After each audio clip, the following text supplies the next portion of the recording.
नमस्कार दोस्तों, मैं प्रिंस सैनी आपका स्वागत करता हूं हमारे चैनल लर्न एंड ग्रो में। आज हम बात करेंगे प्रोजेक्शन ऑफ सॉलिड्स के कुछ बेसिक्स के बारे में, क्योंकि इससे आगे हम जो क्वेश्चंस हैं सॉलिड्स के करेंगे तो उनसे पहले उनके बेसिक्स जान लेते हैं। तो बेसिक्स समझना बहुत ही ज़रूरी है। तो सबसे पहले हम जान लेते हैं सॉलिड क्या होता है। सिंपल, एक सॉलिड क्या है।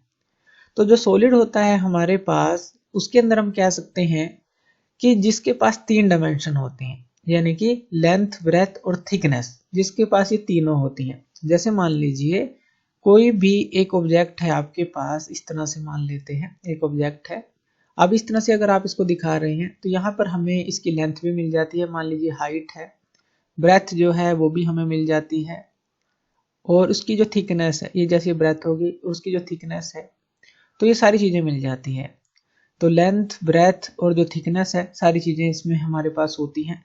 तो इस तरह का कोई भी सॉलिड होता है, उसको अगर हम पेपर पे दिखाना चाहते हैं तो हमें ऑर्थोग्राफिक व्यूज़ की ज़रूरत पड़ती है, वो आगे हम समझेंगे। कई बार हमें ऑक्सिलरी व्यूज़ भी बनाने पड़ते हैं, ऑक्सिलरी प्लेन का यूज़ करके इसकी डायमेंशंस को दिखाने के लिए, इस तरह के जो सॉलिड होते हैं। तो ये सब कुछ आगे समझेंगे। अभी समझ लेते हैं कि सॉलिड है क्या।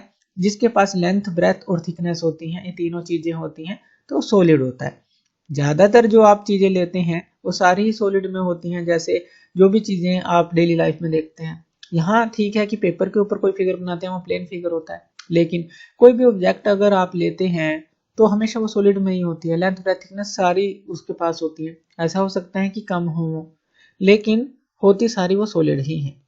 जो डेली लाइफ में आप कुछ भी अपने हाथ में अगर उठा सकते हैं, पेन, पेपर या कुछ भी ऐसी चीज़ है। जैसे पेपर है, माइन्यूट थिकनेस होती है उसकी, बस ऐसा कह सकते हैं, लेकिन होती सबके पास जो लेंथ, ब्रेथ, थिकनेस है, जो प्रैक्टिकल लाइफ में हम चीज़ें यूज़ करते हैं।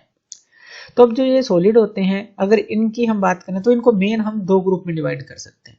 उन दोनों ग्रुप की बात करेंगे, लेकिन आज हम सिर्फ एक ग्रुप की बात करेंगे। तो इसके अंदर जो सॉलिड हैं 2 मेन ग्रुप में डिवाइड होते हैं। सबसे पहले है पॉलीहेड्रा। जो पॉलीहेड्रा है इसको भी हम आगे समझेंगे कि कितने टाइप में हम इसको डिवाइड करते हैं। और जो सॉलिड्स ऑफ रिवोल्यूशन है, तो इन 2 मेन ग्रुप में इसको डिवाइड करते हैं।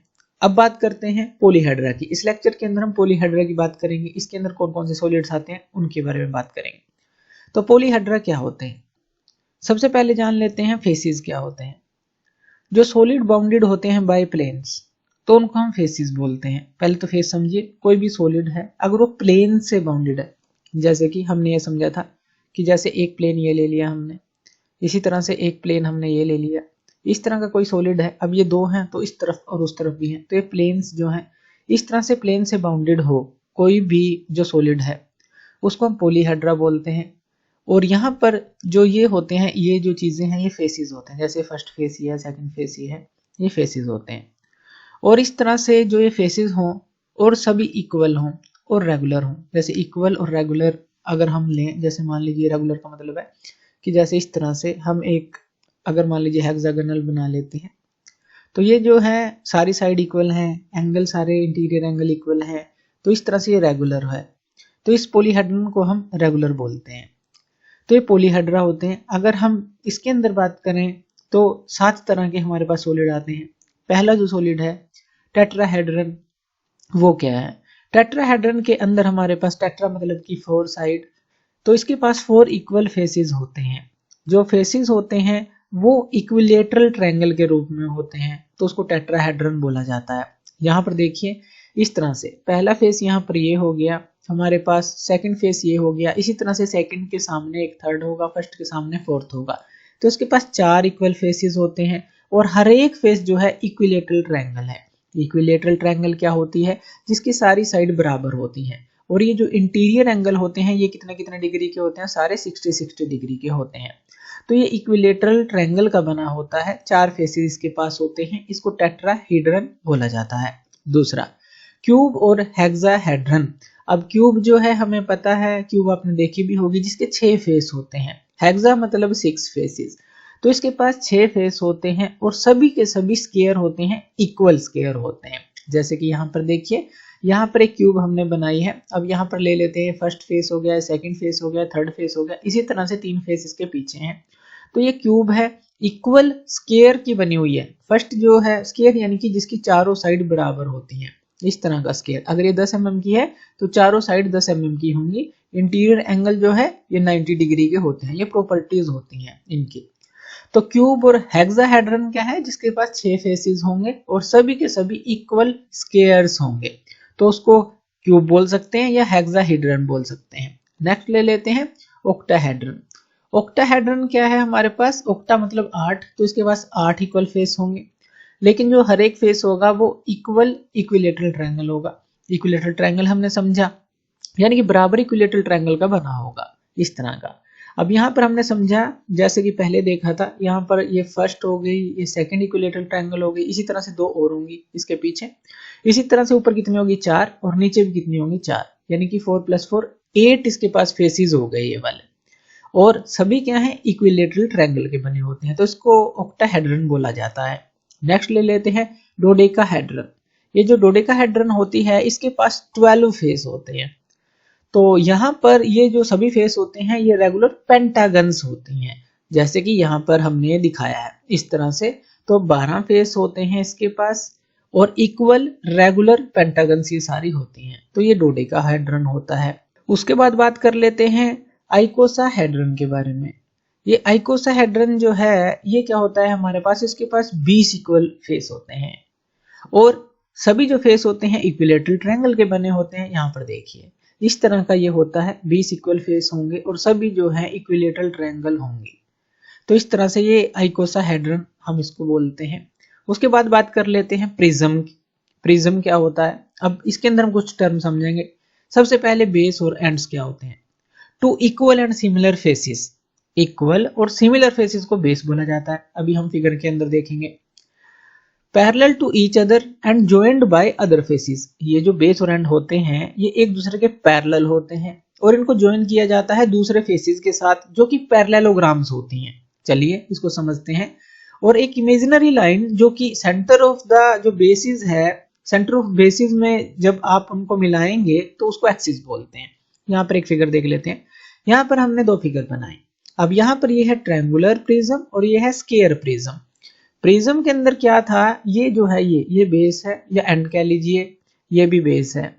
तो ये बेस हो गए, हमने कहा बेस और एंड क्या है, टू इक्वल और सिमिलर फेस, ये और ये दोनों इक्वल और सिमिलर हैं, पैरेलल टू ईच अदर हैं, एक दूसरे के पैरेलल भी हैं, joined by other faces which are parallelogram. ये जो हमने ये रेक्टेंगल दिखाई है ये वाली, ये जो है ये पैरेललोग्राम होती हैं, यानी कि इनके थ्रू ये जुड़े होते हैं।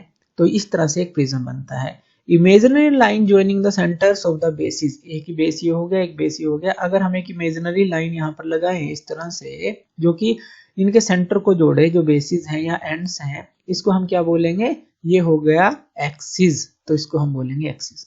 तो ये टर्म समझनी जरूरी है। इसी तरह से अब ये ट्रायंगुलर शेप में है तो स्क्वायर शेप में भी हो सकता है। ये बेस हो गए और यहाँ पर ये क्या हो गए, पैरेललोग्राम्स हो गई जो इन बेसिस को जोड़ रही है, या रेक्टेंगल्स कह लीजिए। और यहाँ पर अगर इस बेस से इस बेस तक एक इमेजिनरी लाइन लगाएंगे वो एक्सिस हो गया। तो इस तरह से हो गया। तो किसी भी शेप में हो सकते हैं ये। इसी तरह से हम पेंटागन हेक्सागन भी ले सकते हैं। पेंटागन में 5 फेसेस होंगे ऊपर नीचे, सिमिलर इक्वल होंगे और उनको जो है पैरेललोग्राम्स या रेक्टेंगल्स के थ्रू जोड़ दिया जाएगा। ये सारे प्रिज्म हो गए।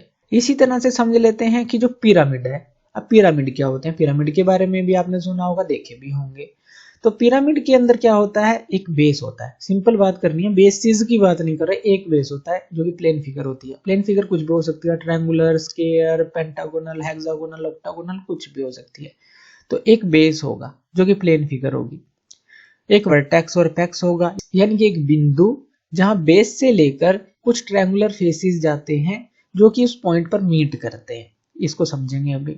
एक इमेजिनरी लाइन अगर हम एपेक्स के साथ सेंटर को जोड़ते हैं, जो बेस का सेंटर है, तो उसको हम बोलते हैं एक्सिस। चलिए इसको समझते हैं। जैसे हमने ये 2 फिगर ली, ये ट्रायंगुलर और ये स्क्वायर। अब देखिए ये हमने नाम कैसे दिया, नीचे जो शेप है उसके हिसाब से। ये ट्रायंगुलर शेप है तो ये ट्रायंगुलर पिरामिड हो गया, ये स्क्वायर शेप है तो ये स्क्वायर पिरामिड हो गया। अब यहाँ पर ये जो बिंदु है, ये क्या हो गया हमारे पास, एपेक्स कह लीजिए या फिर वर्टेक्स कह लीजिए। ये एपेक्स हो गया। बेस क्या हो गया, ये हो गया, इसके अंदर ये बेस हो गया। इसी तरह से ये क्या हो गया हमारे पास, एपेक्स या फिर वर्टेक्स, कुछ भी कह लीजिए। और ये जो है हमारे पास, ये क्या है हमारे पास, ट्रायंगुलर फेसेस। ये जो है ट्रायंगुलर फेसेस होते हैं आइसोसेल्स ट्रायंगल होती हैं ये। आइसोसेल्स ट्रायंगल यानी कि जो दो साइड जिसकी बराबर होती है, जैसे ये और ये साइड बराबर है, ये और ये साइड बराबर है, तो उनसे ये मिले होते हैं। इसी तरह से अलग अलग तरह के हम यहाँ पर पिरामिड देख सकते हैं। यहाँ पर हम ये पेंटागोनल पिरामिड देख सकते हैं, हेक्सागोनल पिरामिड देख सकते हैं। बेस वाली शेप हमें देखनी है, उस हिसाब से इसका नाम होगा। और ये ट्रायंगुलर फेसेस जो है एक पॉइंट पर मिलेंगे जिसको अपेक्स बोलेंगे। एक्सिस किसको बोलेंगे, जो ये जो अपेक्स है और ये जो बेस है, इनके सेंटर को ये ज्वाइन करते हैं लाइन, इमेजिनरी लाइन, तो ये हो गया हमारे पास एक्सिस।